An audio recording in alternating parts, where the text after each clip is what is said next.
Welcome, everybody, to AI News and Gurus, the show for intelligent distributors. My name is Brian Hopkins, and I'm here with my good friend and host, Brooks Hamilton. And we're really excited to bring the show to you today. We got a really exciting things to talk about, and we're really looking forward to getting started.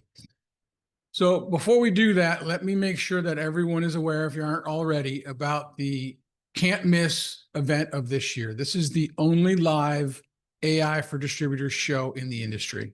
June 24th to 26th in Chicago. We're getting very close to selling out, so please do not miss your opportunity to be here. We've got an amazing group of technology companies that'll be here to help you figure out what your roadmap needs to look like, help you get started, and really help you figure out where to work on your problems in your business and get AI moving quickly. On top of that, we've got a murderer's row of panelists and speakers. Not only do we have Noel Russell, the #1 global thought leader in AI, we also have Trent Gillespie from Stellest AI, former Amazon go-to-market. But we've got an amazing group of distributors who have been down this road with AI, who are currently working on it, and will help you figure out where you need to go. This is a show you cannot miss. Between Don Sarno and Janet Zelinka and Paul Kennedy and Deanna and Jamie Head, we just added from CIO of Partstown. This is going to be an amazing show. It's selling out quickly. We've got a couple of weeks left, so go to appliedforaidistributors.com and get your tickets today. So welcome, Brooks. How you doing, buddy? Never better, Brian. Man, this Awesome, is man. going to It's be good to see you. a fun show. So, Brian and I had to take out a few guests in order to get our own show for the day. That's right. So, you're going to get to hear from the two of us, and if anything, this is going to be a little bit of the Brian show, because Brian, as it turns out, is quite the innovator. And it's going to be a ton to learn. So we're gonna have a little bit of fun with this. Awesome. Yeah, I'm looking forward to it. But before we do that, though, let's, the spirit of our show is to talk about the headlines. So let's talk about kind of the huge elephant in the room. It started last week, and I saw a bunch of stuff on LinkedIn. It's been kind of all over the internet, and it's really about the the opposing views of what's happening within AI. One of them was the CEO of Anthropic coming out and saying white collar jobs that as we know it, are going to go through what he called the bloodbath. And then the other hand of that, you've got IBM saying, boy, we just laid off 8,000 people because we think AI is going to be this next latest and greatest thing. We won't need all those people. And by the way, we had to hire a bunch of them back. So let's talk, Brooks, you and I, just what's the tension that's out there that says, is AI going to replace us, or is it just going to make us perform better? What do you think? Yeah, yeah. This to me, we've seen a few instances where there are opposing and contradictory narratives in the media. And I think it is not just the media, but this is playing out in tens of thousands or hundreds of thousands of organizations in the US at a minimum. Um, what this really raises for me is a bit of the question of, all right, we got very excited about AI. We've tried some things out. We've made some initial investments. Now what? Now what do we do? And some of them have worked out. Some of them haven't worked out from an ROI standpoint and kind of a to be standpoint. So there's a little bit of like, how do we go about balancing now? So a chunk of this conversation, I hope, is we're gonna digging into that of how do we actually ensure that we're moving towards value, but also what are the roadblocks on the way that are kind of real company type roadblocks. Just kind of play back and do a little bit of a summary of the two. So you mentioned IBM laid off some people. Now, oops, got to go hire them back. Dario Amodei is the lead at the CEO of a large frontier lab by the name of Anthropic. that group comes from OpenAI originally, and they're pretty focused on safety and societal impact. That's their differentiator of sorts.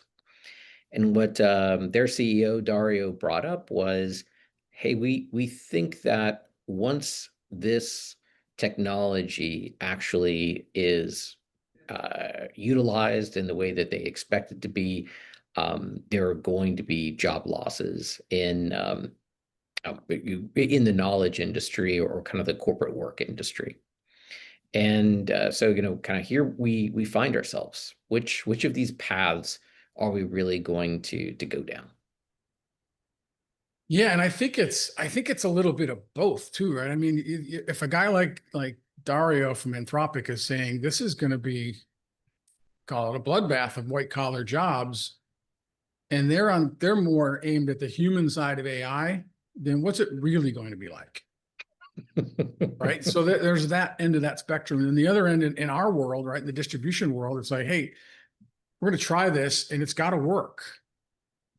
And in order for us to make that work, we got to do a lot of things behind the scenes that I think we'll get into today of Yeah. just how do you make this thing work for you? Because otherwise it's going to wind up like the technology we've invested in the past that just doesn't do what we thought it would do. And I don't think AI is that. Yeah, I couldn't agree more with it. So if we can kind of dig into this a little bit, um, one of the big hits for me or big ahas is as I've kind of walked the halls of distribution organizations. One, I've been impressed with the organizations that have made investments, either in Copilot or ChatGPT or other AI tools to enable their teams. And I think part of what may be coming up from management is, all right, this is kind of like a Christmas moment. Like you really wanted this super awesome new thing. And so I bought you the quadcopter for Christmas. And now you flew it 2 times and it's kind of just sitting there gathering dust. Um, that's not the path to ROI and success, obviously. So we could ask ourselves, like, if the hype of, hey, AI is so great, um, then why aren't we seeing that translate? And one of the things that's clear to me is it's really hard to coach someone on a topic that you're not familiar with. Yeah, and And that's been the hallmark of distribution from the beginning, right? I mean, most of the leaders, myself included, have started in some spot in distribution and have learned how things work. So you know how to pick, pack, and ship. You understand how to work at a counter. You understand how to answer the phones. And as you grow in your leadership, right, you kind of pass that on to the next person, right? So absolutely. you've learned by doing, and now you're coaching. Your leader is coach. And the problem with AI is there's too many leaders out there right now who are not learning that. They didn't grow up learning how to use AI. It's here and it just showed up. So it's Yeah, to have that level of, I'm going to coach you on how to do this. That element I think is missing. yeah, it's totally unexpected dinner guest. Hi, I'm AI. I hope you had a place set for me, because I'm here to stay. Yeah. And so now what to do? I think that there are two levels where there are some pretty significant impediments, um, or maybe even three. And I'll just run through those quickly. One, at the individual level, like, am I spending the time necessary in order to learn the technology, but maybe more importantly, how do I integrate this within my current process and tasks? Where do I even get value Yeah. personally? Second is, as a manager, how am I helping my team become more efficient? And it's really hard to lead into an area where I'm not clear about what I should go do or how I should use these. And then third, I would argue that I've not seen many organizations where there is permission, cultural permission to use these applications. And what I mean by that is buying a technology and making it available is one thing. However, changing the acceptability of using these applications is something entirely different. And so you say like, hey, who cares? We got a new version of Excel. I don't need cultural permission to go use the new version of Right. Excel. True, but there is a substantial amount of concern of like, what does this mean for my job? As Dario has certainly put some gasoline on that discussion. And then the second part is, not only am I seeking approval, but like, is this like a cheat code for my job? Something that used to take me 2 hours, I'm now able to get done in 20 minutes. Like, is that okay? Am I still valuable? Am I doing it the right way? Is somebody going to come around, check my work, and wrap my knuckles and say, no, no, that's not the way it should be done? Or also, if I provide these outputs to somebody else, does somebody look at them and say, yeah, I know you did that supposedly, but you did that with AI, so that doesn't really count, Yeah. does it? It's funny you say it that way because that's literally my personal journey with this, right? Of learning some of this stuff. And I kind of get in a little bit about, the steps I took. But one of the things that enabled this at DSG for me Hmm. is the leaders said, yes, that's cool. Great, use it. Because at first I learned these tools really well and I started using them and I was hesitant to say, yes, I did this with AI. And now it's very acceptable to say, okay, let's see what AI says about this, Yeah, right? yeah, Because we're at a point where the culture is it's great to use these tools because guess what? They're better than human beings. They need human beings to be able to interact with them, and they need human beings to be able to look at the outputs. yeah, But most of the time, they're better, and yeah, that's the thing that I personally had to get over, and then our company had to get over. yeah. So when I think of like, this is a Reese's Pieces kind of moment. Okay, tell me Like more. one person or one group AI is bringing chocolate. Humans are bringing peanut butter. These things go great together.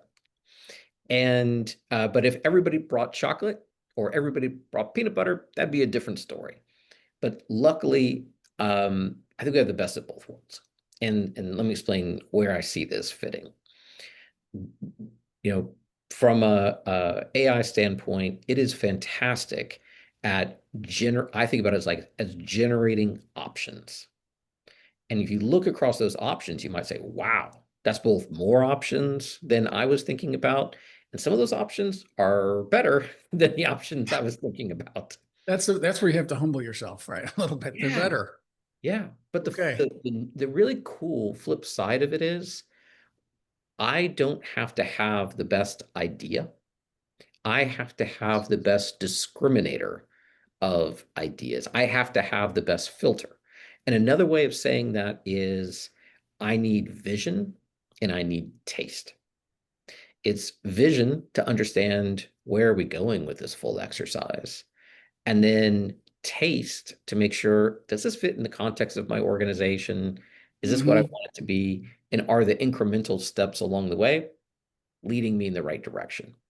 So it's like there's a type we're going to really nerd out for a second here. There's a type of AI model architecture called a GAN, a generative adversarial network, where there are two pieces. One generates ideas, and the other one says, well, that was a good idea, and that other one was a bad idea. And it's this tension back and forth that creates the best outputs.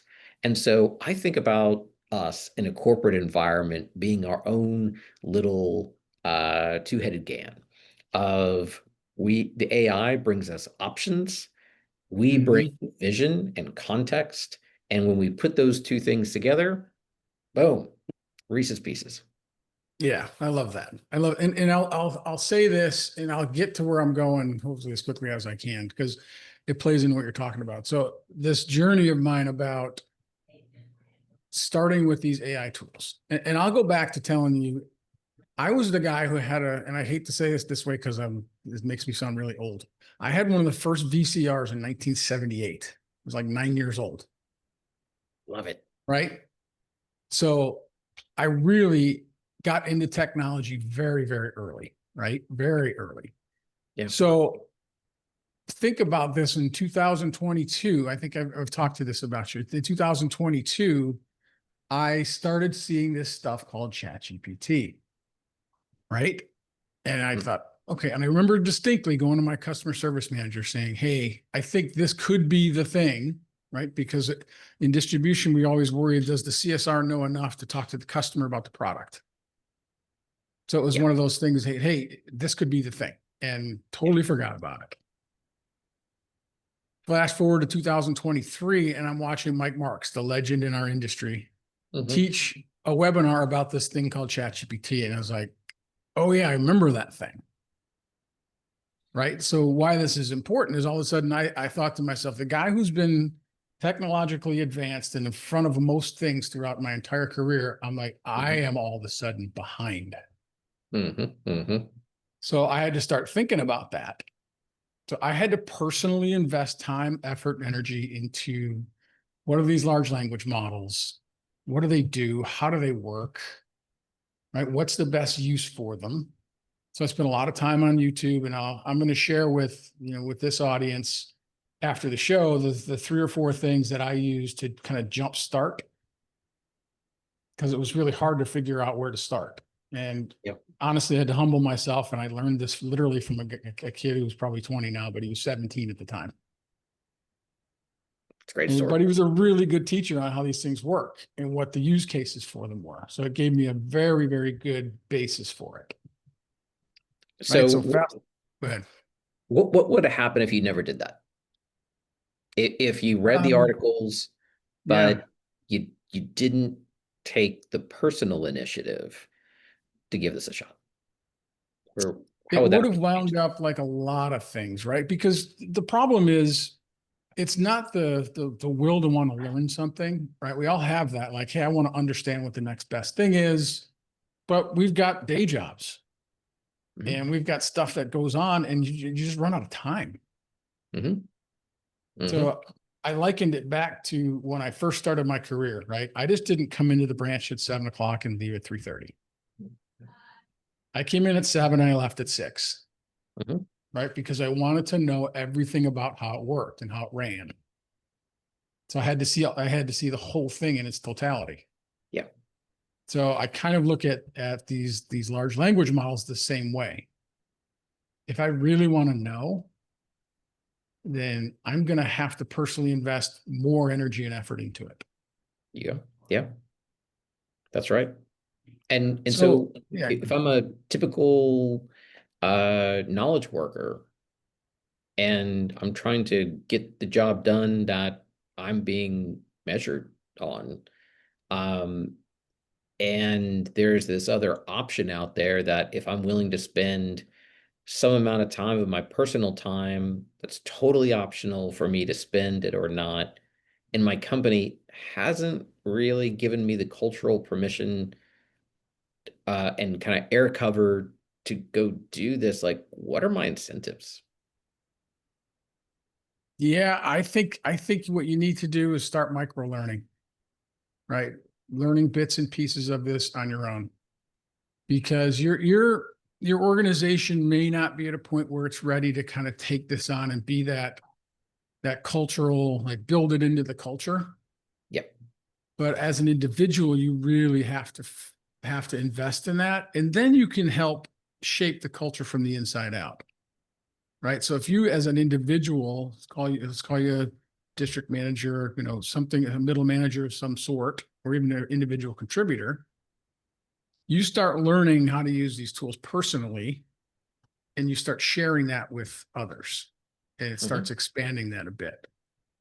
Now, all of a sudden, your good ideas and the things that you've worked on through these LLMs and they've proved to be successful, you can start sharing that more broadly. But it comes down to you as an individual learning these things yourself. Yeah. So what I learned working with you was just how far along you are on the path of adopting this in a lot of different process areas that you're involved in. Can you maybe talk a little bit about how you began down this path? You know, you mentioned kind of micro learning and getting on YouTube, but you know, what are the areas that you've begun to focus in and where you've seen productivity returns as an individual? And then we'll kind of Got it. go departmental, company, and all that good stuff. But let's start with the most important thing, which is Brian. Yeah, that's what I like to believe about myself, but I know that's absolutely not true. But what I had to learn first and foremost, and if anybody takes anything off this entire call, go learn how to prompt. If you're going to use these large language models, learn how to prompt. That was where I had to really start all of the work, right? Because the better you're at prompting it, the better results you're going to get. Period. End of story. It's just the way it works. So what I was able to do is learn that prompting. And then I looked around here at DSG and I said, okay, what are the things that are just take me a lot of time or I do often enough that I can try this with? It's not like I just jumped all in and just said, I'm going to do this all with AI. So I started with something that was our standard operating procedures. Every company has them. We had them in Word documents. Okay. You know, in a folder in Dropbox that everybody had access to. Yep. But you don't really look at them until you need them, and then you pull them out, and then you've got to figure out what you're trying to learn from that thing after you read 4 or 5 pages worth. Yeah. And so I thought, you know a what lot of better people are way? really excited about loading up the right version of Word that goes back far enough to access. Yes. And I've done it throughout the course of my career. You've got SOPs all over the place, and they sit in a binder, they sit on a shelf somewhere. And then you're still asking your buddy, hey, what do I do when this happens? Yeah. Yeah. It still happens. So that's exactly what I did. I said, I'm just going to try this large language model on our SOPs. And I loaded those all up in what they call a project. And now our entire company can go in, ask any random question. Right? What do our ads look like? How do I submit receipts for reimbursement? And instead of flipping through a binder to try to answer that question or email somebody or instant message or whatever, they can self-serve and use that to be able to find out what they need. So that's where I started. And then what happens is you get the kind of itch after that. After you start to see the success of something like that, then you're like, okay, what else can I use this for? So one of the things that I think is a self-service hub for people to access the SOP document, standard operating procedure documentation. Did you use it to enhance that documentation? Yeah, that's the other cool thing about these is we've spent a lot of time and a lot of energy over the course of the years of, process optimization. And what I've learned you can do with these too is take your current process and you literally ask the large language model, help me understand how to best optimize this process. Oh. And it's going to go through and give you recommendations about what to do with it. So not only are you able to use it to house it, you're able to use it to ask it questions. How do I be better at it? Because what we talked about earlier, your internal knowledge and the stuff that you know and understand will take you so far. But if you ask a large language model, it's got the rest of the world to pull from. So it's going to give you a lot better and maybe different things that you haven't thought about. Cool. We went through an exercise like this with a client yesterday where we said, all right, let's see about improving the speed of documentation for our processes. What we did was we picked one use case, one process to start with. And they quickly realized, oh, we don't actually have any documentation on this right now. That's why we need it. And so where do we start? And the answer was start teams, begin a recording, and let's just Yeah. talk about what this is. And as during the course of the conversation, we found out both what it is, how it's, different under various conditions, and then also parts that they didn't like and felt were broken. Um, we stopped it after 15 minutes, threw it into a language model, had the language model create both the documentation for it as well as create the diagrams that go with it. That was really great. And then we realized, hey, let's also maybe talk about what do we want in this process?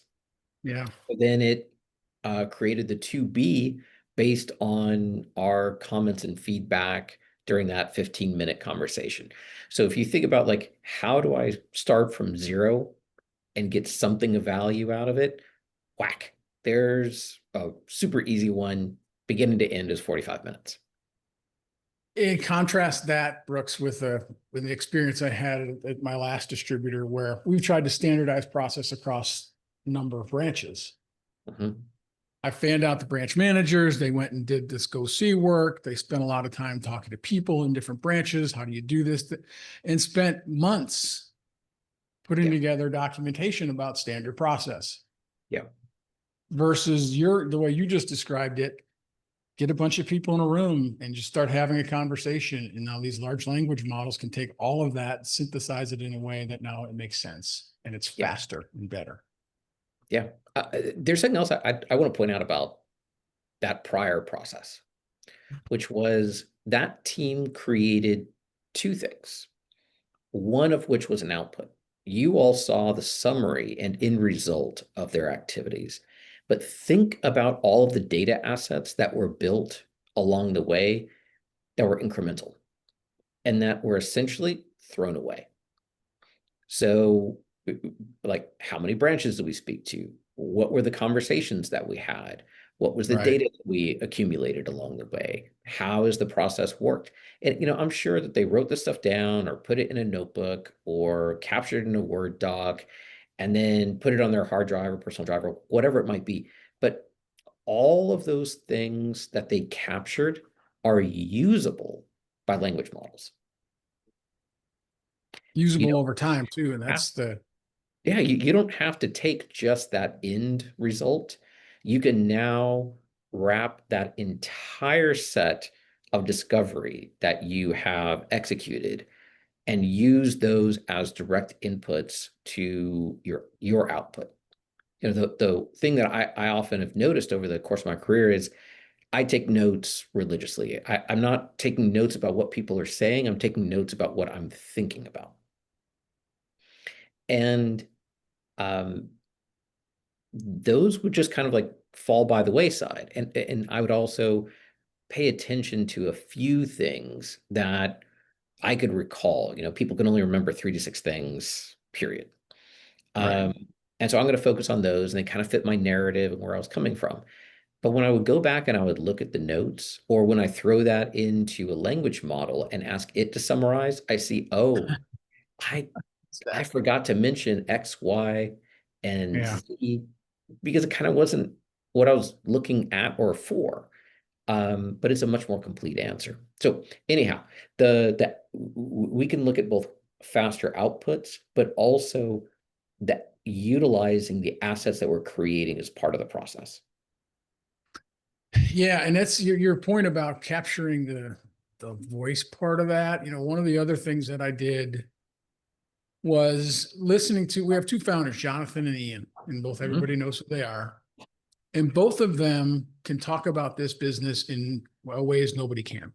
And Yeah, that's the same thing in distribution businesses, right? You've got leaders who have been there from the beginning and have been there 20 and 30 years. And when you hear them talk about the business and what they do and how they do it and the way that they do it, it's different than somebody who's been there a year or two.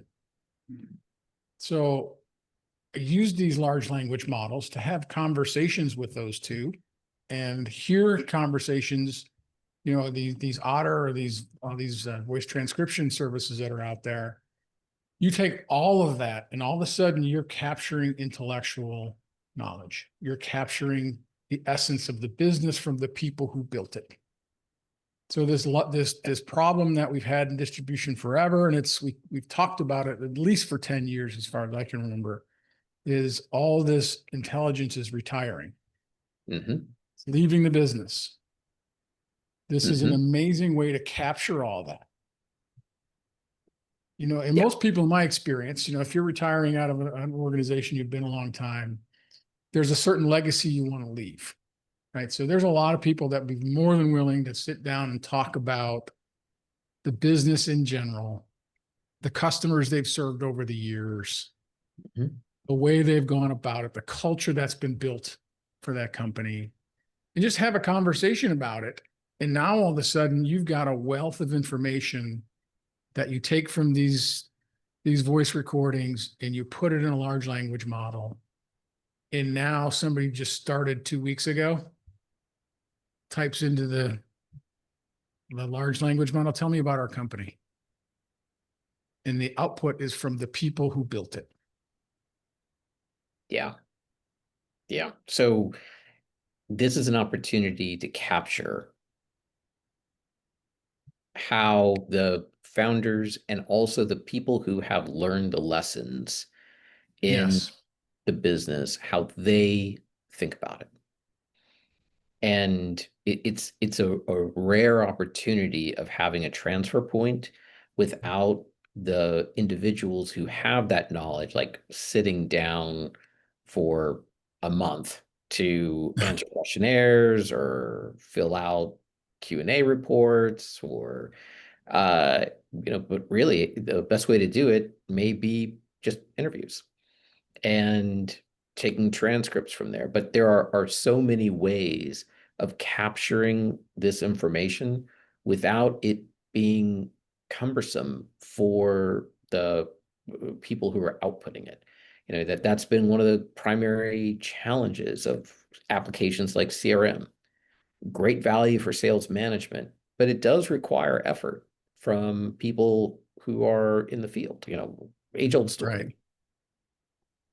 Yeah, I laugh when you said that because in 2018 or so, I embarked on this idea that as we changed our strategy, the people that were serving our biggest and best customers needed to know enough about those customers, right? To Mm-hmm. understand how they worked, how they operated, the things that they did. Mm-hmm. And part of that was trying to knowledge transfer from the people who had served those customers for a lot of years to maybe somebody who was picking up that customer new for the first time. Yeah. Yeah. So the idea was it's exactly what you talked about, and you hit it right on the head. It took us months to have people try to do interviews and questionnaires, and it wasn't even very good output. We tried to use Salesforce, had a knowledge base, and we tried to use that as the repository, and it just never took off enough because it was cumbersome to do.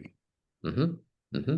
So these tools have a way to do this now that I think people are missing the boat if they're not understanding how to use them to be able to capture this kind of information that's leaving the business. What do you think awesome would look like under your revised perspective on technology use? In terms of like knowledge transfer or Yeah, if we're talking about knowledge transfer, I think again it goes back to talking to people about leaving a legacy from the work that they've done over the course of their career. And that is having fireside chats with the people that have been around the longest and built the most, and being able to capture that and keep it, because it's the repository of history, but then it's the repository of culture, because that's the other thing that changes over time is culture changes as people change. And if you're not diligent about it, then you can lose it. And in yeah. a lot of cases, it's very good culture that you don't want to lose. So the technology enables us to get there. So I think really good is enabling that to happen, and then enabling people to be okay with using these tools. I think that's the That's the thing we talked about earlier a bit is if the leader isn't engaged in using the tool, then they're less likely to see the value in it, which is to translates to less likely for them to be pushing the culture towards using it. Mhm. And then you go back to that same old, it's just an IT project. That last part. Could you expand on it? Because I think there's so much to unpack right there. Yeah. So through the course of our history as an industry, we've always been kind of known as the group that just technology comes to last Mm, because we tend to adopt it slower than some other industries. mhm, And I'll say that, guilty as charged. And what the sum of that becomes, we put an IT project in 3 years ago. I was supposed to get 10% return in a year and a half. That didn't happen. What makes this thing going to be any better? yeah.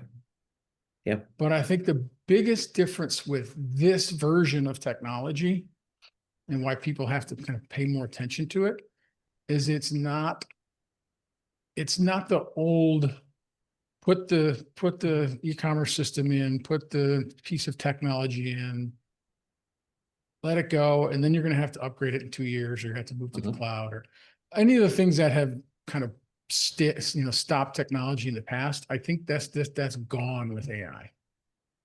because not just a fad, it's showing results. They're proven. So the Mhm, leader has to get themselves in a position, in my opinion, to understand the technology so that they can shepherd it through the organization. mhm, mhm. Because it's not just here's the technology, go put it in for me and hopefully it works. It's this is the technology that's going to rapidly change our business. And I personally can see the value in it. I personally have used it. So Mhm. now you're making it okay for the rest of the organization to use the technology and tools. And by the way, as you implement it, you become the leader as the coach instead of leader, technology team, go do this. So this is a case where it's not just technology that's changing or that is included in the decision making of its use, but there's more at play. I need to understand the technology, and it's kind of weird. Two, I need to understand how I can use it and which tasks should I apply it. And then how should I think about reworking my outputs or my process and Yeah. expectations?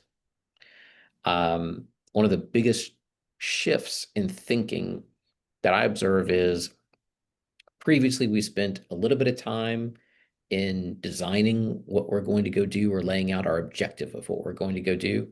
We spend a lot of time thinking or then building, producing, researching, whatever the output is. And then finally, we spend a small amount of time reviewing. Okay, well, why? The answer is it takes a long time and it's a lot of energy to go build things. All right, so what happens when the thing that used to take me 20 hours, like to go build a requirements document or a whatever, Yeah. sales strategy now takes me an hour?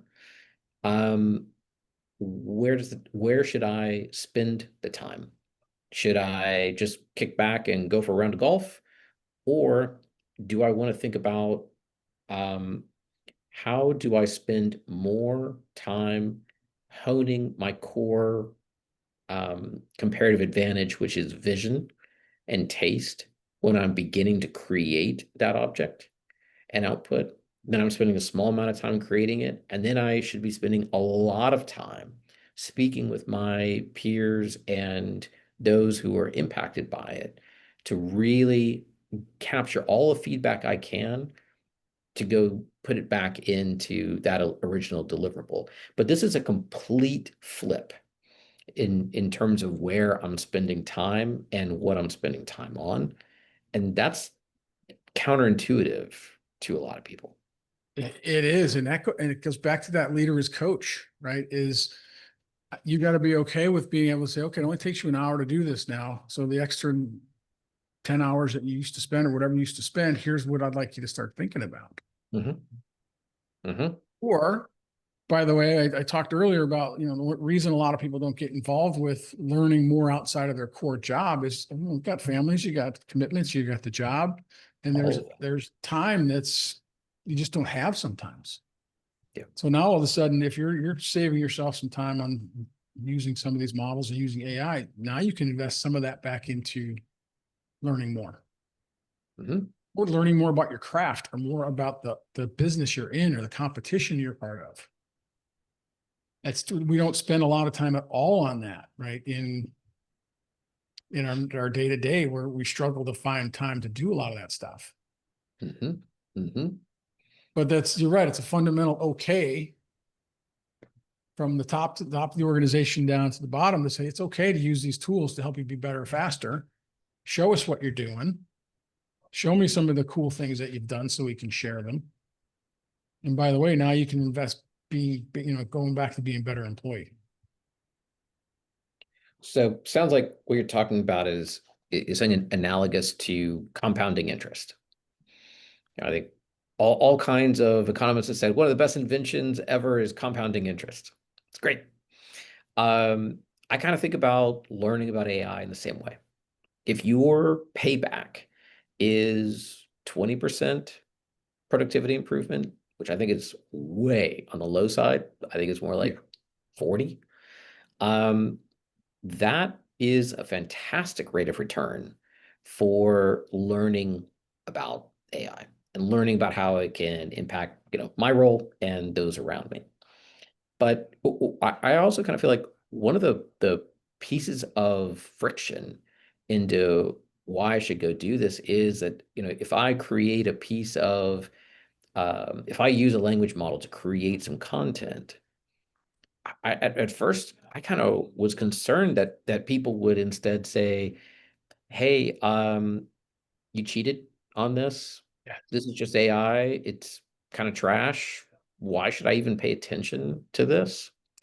And to me, it goes back to like three concerns of like when you're producing a document or some type of output, whether it's a projection, a document, ideas, whatever it might be. People want to know three things. It's like one, what was the source of what's going into this decision making? Is it credible? Was it using our data, or was it just a bunch of hooey? The second is, do you, as an individual, understand what is in that document and you know it cold in the same way that you would if you were to write the document all yourself?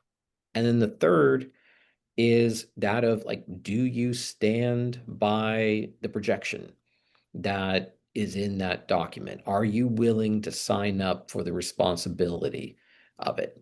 And I think when we look at outputs that have been created by a person, we assume all three, given a certain quality level. But when we look at documents created by AI, those questions start to come up. Yeah. Was it hallucinated? Did you just create this? If I ask you a question about it, is your answer going to be, I don't know, that's what the model said, which I think is a horrible answer. And then the third of, do you stand by the projection? So if we begin in our organizations to start talking about when we use AI, the expectation is you must understand the inputs and stand by them. You must know it cold, and you must stand behind the outputs. I'm going to quiz you on every piece of it. Then I think at that point, how we perceive AI-assisted generative documents is going to shift in the organization. But we've we need to establish these norms and these talking points as a way of getting comfortable and agreeing with each other. Yes, this is of value. Yes, this is how I do my job now. Yes, it's okay to use these tools, that are going to result in a 40% productivity improvement. Like, I can't imagine like coming to somebody and saying, hey, listen, CRM is for sure going to make your company, the people who use it, 40% more productive. Like, that would just be incredible ROI numbers. Everyone would be all over that. Yet here we still people saying like, well, Maybe. And I think what you just described goes back to our original news story. And that is the reason that us humans are here is for that distinction when that AI pops up that result. Do I understand what's behind it? Do I stand behind it? Can you answer questions about it? Does it make sense? Right. And that goes back to us being able to use this, the time we've spent in distribution, knowing how this stuff works can be put up right up against whatever result AI gives. I wrote an article about 2 months ago, and it's Beyond the Yes, right? And it talks about, okay, what happens when the technology gets here, and quite frankly, Gen X, I am a Gen Xer, so I'm gonna put myself into that spot, but we're in the best position to know whether or not the AI result is any good or not. Yeah. Because we've been through the world without it. We know what Yes. good looks like. Yes. But so you need both halves of that. I mean, both portions, I guess what I'm saying. AI is hugely important. It's going to make us really efficient, but we also need the people who have the level of experience and knowledge to know, hey, this Yes. thing makes sense. Yeah. Yeah. Yeah. And I'll throw an example at you. Please. I am by no means know anything about coding. I posted this on LinkedIn a few days ago, but I'm building what we're using for the AI show is an ROI calculator for AI implementation. So we're going to share with the audience, hey, when you put these things into place, here's what it's going to mean financially for you over time. So I needed to build this calculator out, and I have zero idea how to code anything. But what I do know how to do is prompt these AI models. And when I tell you I've got an ROI calculator that has blown me away, and it's all been done by coding, all behind the scenes. You can watch it happen. It's amazing. But what's really amazing to me is I've probably been through probably 100 iterations of it over the course of the last 2-3 weeks, just tweaking it. What about this? What about that? That doesn't make sense. That same idea, right? You're telling me it's an ROI of 4,000. That doesn't make any sense. Oh yeah, and it fixes its own code and the whole thing. So normally I would have done that with a human. Now I can do that with an AI. But what really has blown me away about the whole thing is that the user interface has actually improved itself over the course of those 100 iterations. And not one time did I say, I need this thing to visually look better. Oh. It's just over that course of time. So it had maybe its own quality bar that it was trying to constantly increase, or just it thought you were super cool and wanted to do its best job for you. Maybe because I am super cool, but this is the answer. But the idea though is I could have done that without the experience of 30 plus years in distribution and just started asking it questions, but I wouldn't have known to say that doesn't look right. Redo it. So that doesn't pass the smell test kind of thing. So that I guess, long story short, we need to be around to give it the smell test to make sure it was working right. And it starts with, back to the beginning, leader as coach, is the leader being individually committed in understanding what these models do. Because now you can make that happen in your organization. And if the leader is not, they need to be. This isn't a pass it along to the IT people or to my leaders down the chain to get it done. This is, I need to understand this, because my opinion, if the leader understands it well, builds the right culture, the AI will get what it's supposed to give. You will get out of it what you expect, because you not only made the technology change, you're making the cultural change in the organization to make it happen. So it sounds to me like on the ROI calculator, like one, you had the vision of we need an ROI calculator This is kind of what it needs to look like. And then you Yeah. had the taste of, hey, I need this to evolve in this way. It needs to have these characteristics. So that's what you were, really adding into the mix. I'm kind of curious about the next part of it, what you said as well, which was, as a leader, I need to signal that this is okay to use in the organization in order to go get those 30 to 40% productivity gains. How can a leader signal that in the organization to make it culturally permissible? I think there's a lot of ways. The personal test and the personal use of these tools is important, but then the communication of that is almost as important. To be able to say, I use these large language models, and here's what I use them for, and here's what I'm trying to do with them. They Mm-hmm. don't always work. I struggle with trying to understand them. You personalize and humanize your own development with these, and then you communicate that through the organization. The same way that if you were having a major strategic shift in your company, Mm-hmm. you wouldn't just share that with your immediate leadership team and not talk to anybody else about it. Yeah.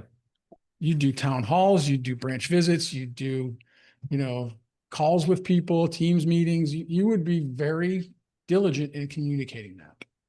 Yeah. And this to me has to be the exact same way.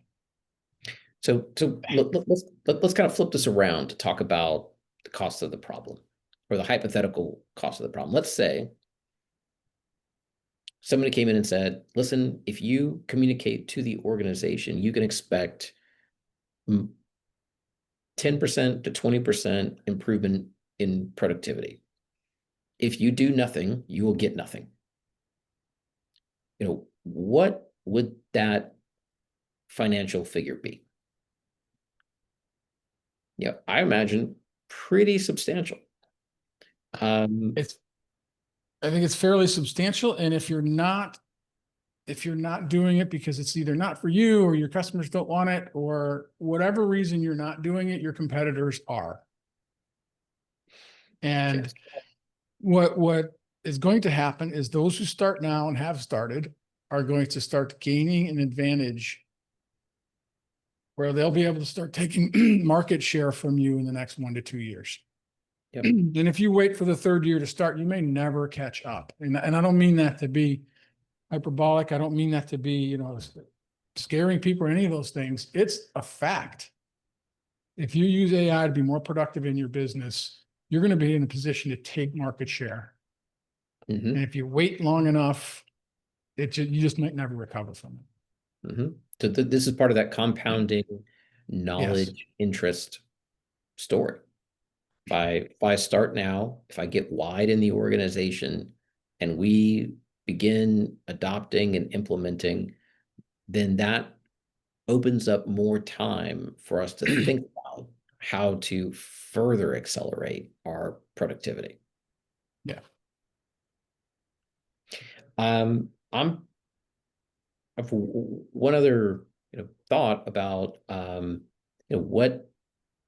what does this mean in terms of valuable, if I'm leading an organization, what skills might I think about adding? And whether to existing team members, augmenting, whatever it might be, two big ones to me feel like process engineering, because there's going to be an enormous amount of process re-engineering. So teaching people the basics on that, again, I'm going to quick reteach. And then the second is change management. Yes. This has to do with changing culture, changing expectations, how people are managed to what they're managed, to which goals are they managed. Like all of those fall squarely in change management. And those two, while we hear those associated with IT, like, those are not IT competent, core competencies. Those are the business's core competencies. Um, and we want to talk about like core competencies and change management. We had a wonderful session a couple of years ago with a CEO who came in with their COO and their CIO. And we asked, well, core, what capabilities do you all have around change management? He said, I am fantastic at change management. I said, oh, what do you do? Like how do you send them to like certain certifications or learning, or do you have a project management office? He goes, no, if I don't like my results, I change management. And Oh my gosh.